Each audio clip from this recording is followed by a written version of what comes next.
Hello everybody, this is Charlie with planetobservatory.space, and today what I wanted to talk about is how you can use a small censored planetary camera to catch full disk images of the sun and the moon.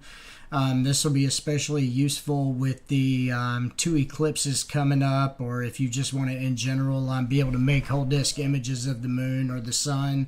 Obviously the sun with a proper solar filter in front of this setup so that nothing gets damaged with your camera or your eyes when you're looking at the sun. Always use a safe solar filter bought from a proper telescope or camera company with a good reputation so that no injuries occur and you don't damage any of your equipment. What I've been using today is ZWO ASI 290 small sensor planetary camera.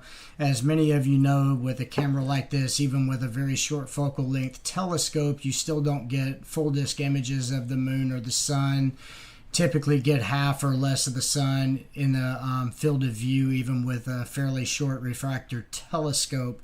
And I've been looking for more ways to image the eclipse and the sun without going out and buying bigger sensor cameras, which is not really in my budget right now, and using the telescopes that I have. So trying to come up with a way to do that. I found this in my box of astronomy gear. This is from Agena Astro.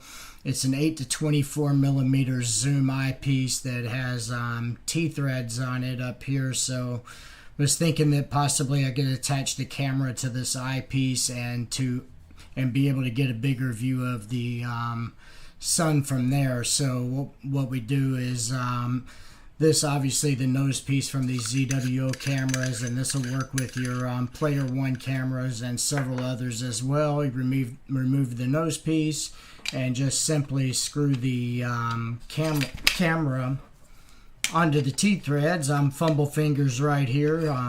Apologize for that, but thankfully it didn't damage the camera. But they attach together just like this, and then you select. I had mine set to 24 millimeter, and I even ran it up to about 18. The higher you turn the magnification on the eyepiece, you may have to add some extension tubes to get the setup to work properly, to come to focus in your telescope, depending on what telescope that you have.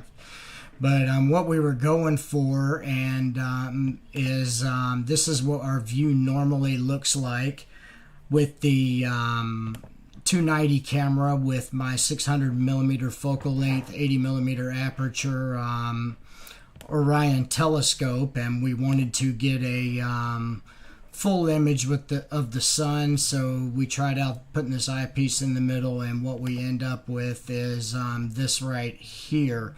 So it definitely worked and got us a whole disk image of the sun with plenty of room around the sun at the 24 millimeter setting, so that we can have a little bit of room for the sun to drift a little bit if our polar alignment is not perfect or something along those lines. Also useful to have some room around it if you're running a time lapse and maybe not paying attention to it 100% of the time. That way there's room for movement in there.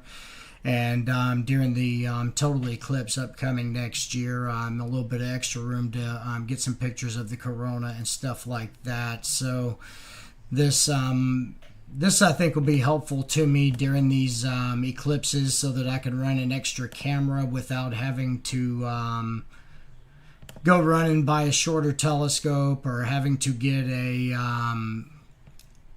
a bigger sensor camera, which I mentioned earlier is just not in the budget. I'll put a link to this eyepiece and the equipment used for this in the description of the video. I think the eyepiece is about $75 from Agena Astro. Many of you may already just have it sitting around in a toolbox or something like that.